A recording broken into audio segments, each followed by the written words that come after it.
Alright, got here a new Stihl chainsaw. So for the last few years, I've been running an electric chainsaw, and it's just a little bit too weak for bigger stuff, and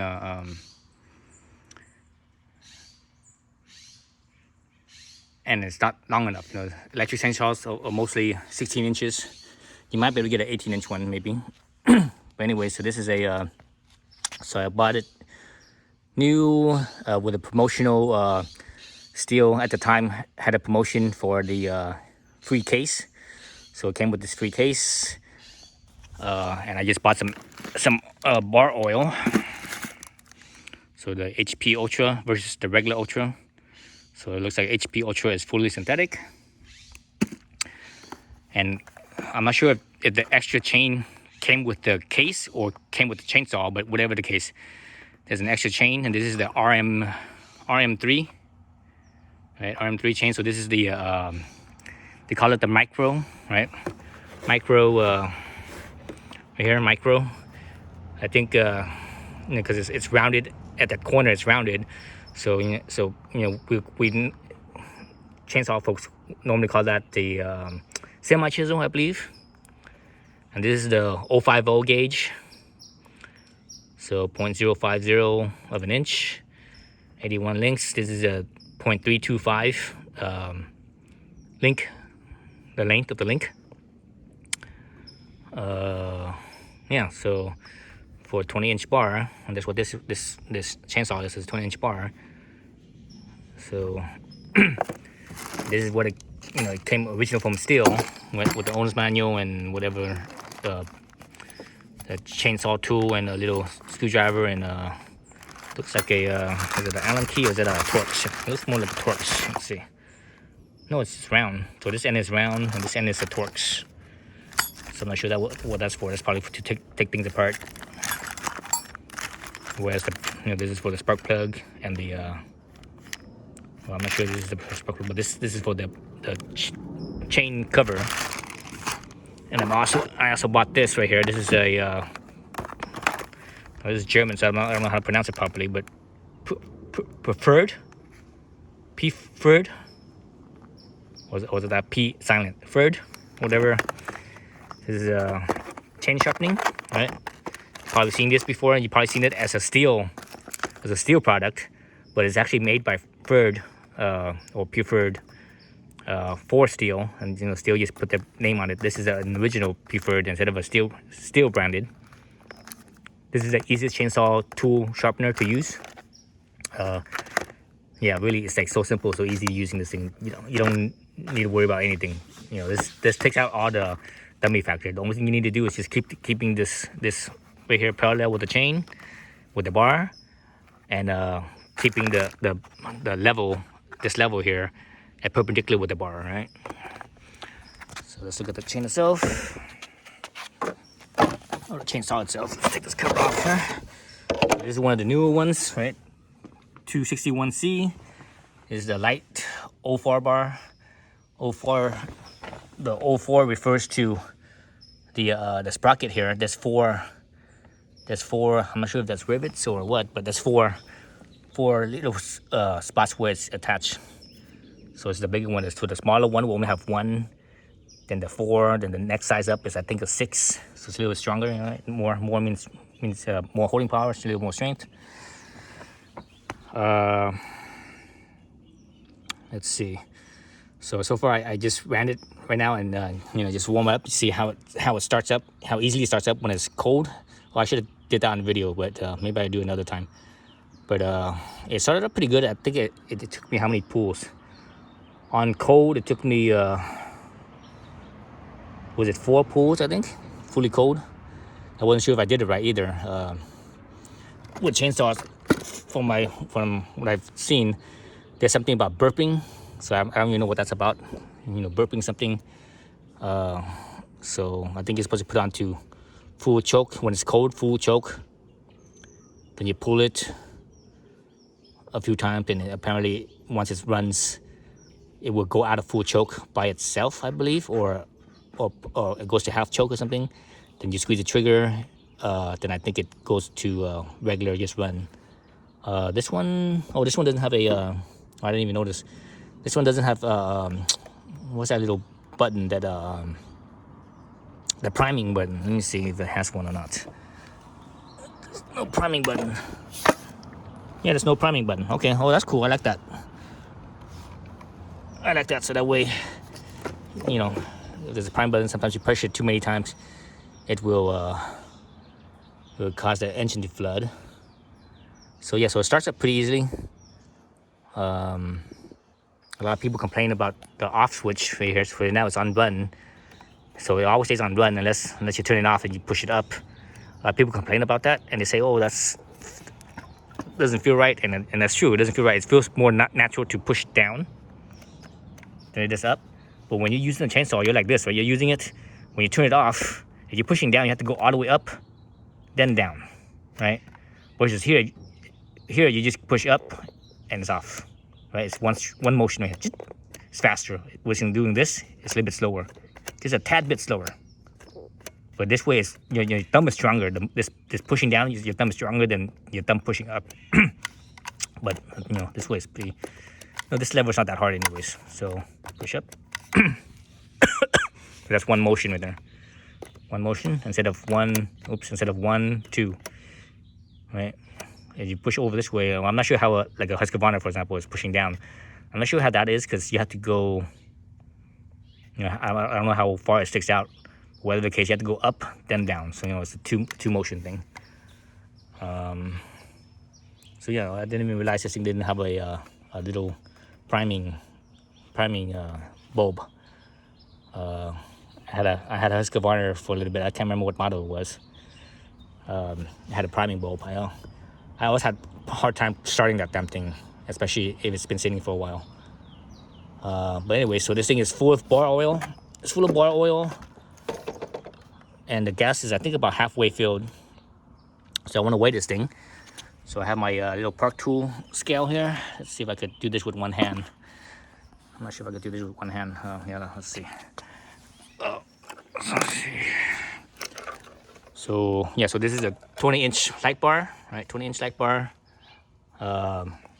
Full bar oil and about half full of gas. So let's look at my Park Tool bicycle scale here. So you see 0 pounds 0 ounces. Oops.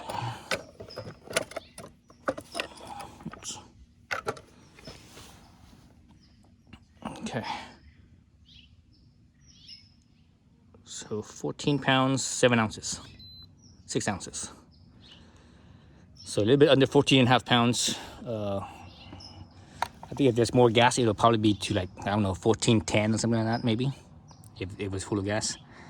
But anyway, so it's pretty light, you know, 14.5, you know, about 14.5 pounds. Let's call it about 14.5 pounds. Let's say if it's full of gas. Let's see how much gas is in here.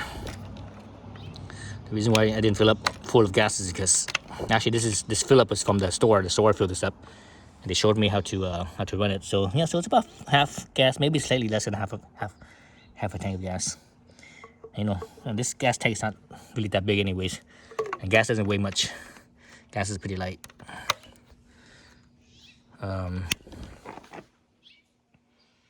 So yeah, so that's my Stihl.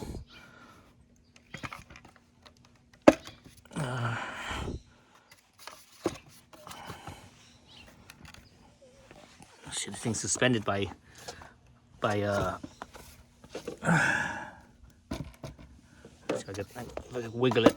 If I can wiggle this thing a little bit, let me put my foot right here. So you're holding it here and here. Yeah, you can see it. You see how it's wiggling. So it's suspended by the springs, right? There's a spring right here. There's one underneath, and I think there might be one on the other side, but I'm not sure. But anyway, so that's for vibrations and such. So it's a little bit easier on the user. It's got a little bit of bar oil coming down already. So,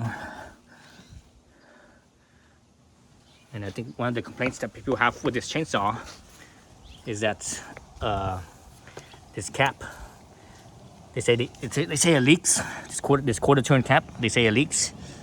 So far, you know, I mean, it's brand new, so it hasn't leaked on me yet, but we'll see how it goes. and also, you know, the Stihl, this engine needs, from the research I did, they say this engine needs at least 6 to 12 tankfuls of going through the fuel for the engine to break in before it opens up.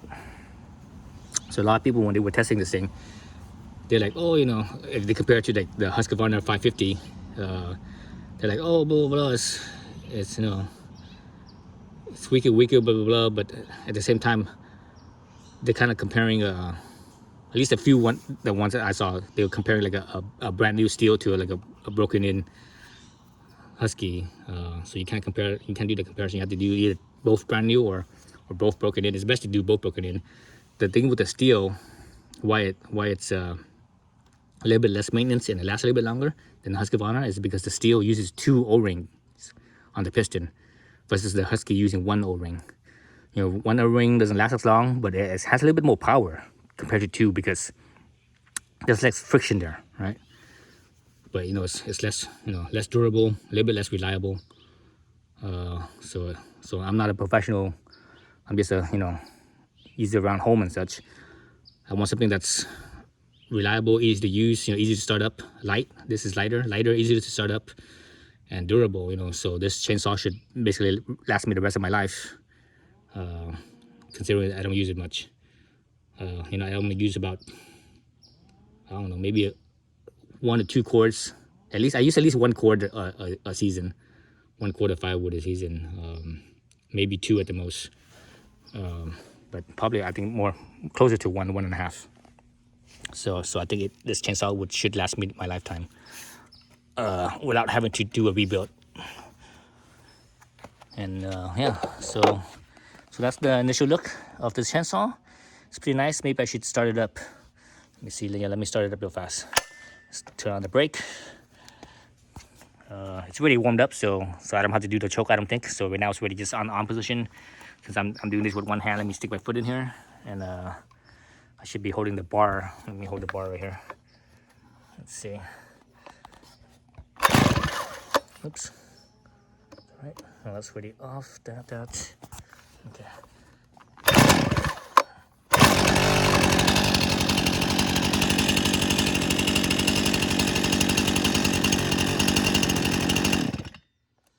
All right. So yeah, a few pulls, but you know, like I mentioned before, I had a old Husqvarna that was given to me by a friend of mine that works. You know, he works as a small engine repair person, and you know, he's like a 2-stroke expert, and he had the Husqvarna, and he gave that to me, and he was able to start it up pretty easily every time. But my ass, you know, I'm not much of a 2-stroke person. I'm a 4-stroke person, so my ass always had a hard time with starting it. So I actually ended up giving it back to him, and getting an electric chainsaw. So electric chainsaw, for the most part, all the small stuff, it's just easier. You know, it's just easier to use. But I needed something a little bit more powerful, a little bit more muscle. That's why I got this one. So that way, it's just, you know, again, it's just a little bit more power than I needed, a little more oomph. So yeah. So anyways, that's the look at the 261C. So this is the C. I was debating to get the C or not. You know, the C, you know, it has that auto adjusting carburetor, so it's a little bit more complex. But at the same time, from a user perspective, it should be easier because, you know, when you go to different elevations, you don't have to worry about that. Or when the air filter gets a little bit dirtier, it's self-adjusted. You don't have to keep on fiddling with the carburetor. You know, my days of fiddling with carburetors are over. I don't want to do that shit anymore. I'm too tired of it. I'd rather just, you know, I prefer fuel injection. But you know, the only thing that's fuel injected is the 500i. I almost bought a 500i instead, but it was a lot more expensive. You know, it's easily double the cost. It's easily double the cost, and it's a lot bigger than I want. You know, I shouldn't say it's bigger than I want. You always want bigger, but it's bigger than I need, bigger and more powerful than I need, and I wanted something lighter. So you know that the 500i, you know, it weighs at least a couple pounds. I think 2 maybe 3 pounds heavier than this thing is. So you know, I'm a small guy. If you're bigger, you know, if you're a bigger, stronger person, you don't have to worry about weight too much. But I'm a small guy, so weight wise, I want to keep things as light as possible. So it's easy for me to use. It's about that usability. Anyways, so that's it. Thanks for watching.